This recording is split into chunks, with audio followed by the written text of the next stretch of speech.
আসসালামু আলাইকুম। আজকে সকাল সকাল চলে গিয়েছিলাম ফুপ্পিদের বাসায়। আর যাওয়ার পরে দেখি যে ফুপ্পি ছাদে কাজ করতেছে তার বাগানে। ফুপ্পি ছাদে ছোট্ট একটা বাগান আছে ফুপ্পি সবজির আর হচ্ছে ফুলের। এই দেখেন সুন্দর সুন্দর টমেটো, একটা টমেটো তো পুরোই লাল হয়ে গিয়েছে।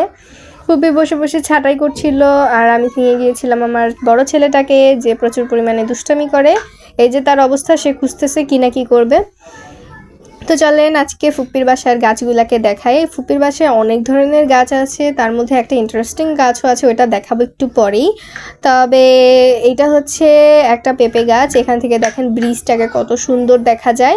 আর অনেক কয়েকটি পেঁপে গাছ আছে ফুপ্পির বাসায়, আর লাউ গাছ, মিষ্টি কুমড়া গাছ, আরও অনেক ধরনের গাছ রয়েছে। আর এই যে এটা হচ্ছে কাঠগোলাপের বিচি, এটা সচরাচর কিন্তু দেখা যায় না, তবে আমাদের বাসায় হয়েছে।